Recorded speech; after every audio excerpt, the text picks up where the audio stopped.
நம்ம அன்னைக்கு செட் பண்ணியிருந்த மீன் தட்டி இப்போ நல்ல கிளியரா தண்ணி இருக்கு. ஆனால் அந்த செடி மட்டும் போயிருச்சு. நம்ம என்னெல்லாம் மீன் இப்போ எக்ஸ்ட்ரா சேர்க்கல. இதுவே வாங்க இப்போ என்னெல்லாம் மீன் இருக்குன்னு பார்ப்போம். ஃபர்ஸ்ட் நம்ம எடுத்தோன்னா ஃபீமேல் இது இருக்கு. இது மாட்டாது அவ்வளோ, ஏன்னா இது ரொம்ப பெருசு நாங்கள் எடுக்கும் போதே. அடுத்து பார்த்தீங்கன்னா ஒரு குளத்து மீன் இருக்கு. அது ரொம்ப ஃபாஸ்டஸ்ட் மீனுனா அந்த ஒன்று தான் எங்கள் தொட்டியில் இருக்குது.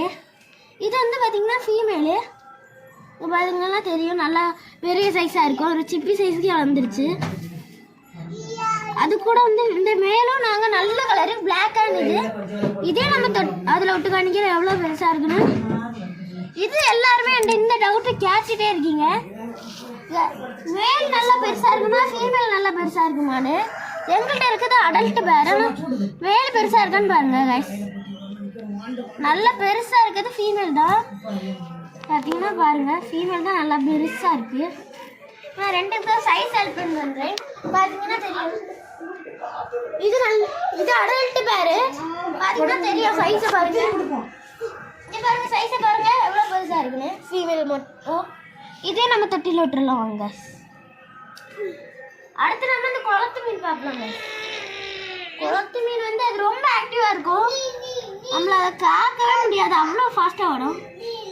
அது இப்போ உங்களுக்கே தெரியல எங்கே இருக்குன்னு. இன்னும் இருக்கு. திரும்ப அதோட ஹைடிங் ஸ்பாட்லேயே போயிடும். பார்த்தீங்கன்னா அது பிடிக்கிறதுக்கே ரொம்ப கஷ்டம் தான். அது குட்டி மீனாக இருக்கனால எங்களாலும் போய் ஒளிய ஈஸியாக இருக்கும். பார்த்தீங்கன்னா அது நம்மளுக்கு கிடைக்காது. இன்னும் இருக்கு கைஸ், கிடைக்க மாட்டேங்குது கைஸ். இப்போ பார்த்தீங்கன்னா அது ரொம்ப சுறுசுறுப்பாக இருக்குது. ஆனால் குளத்து மீன் இவ்வளோ சுறுசுறுப்பாக இருந்து நான் பார்த்ததே இல்லை. பார்த்தீங்கன்னா அது நல்ல பெரிய இடம் இருக்குது எல்லாமே. இவ்வளோதான் கைஸ். இந்த வீடியோ முடிஞ்சு மறக்காம லைக் அண்ட் ஷேர் பண்ணுங்க. அடுத்த வீடியோவில் சந்திக்கிறேன்.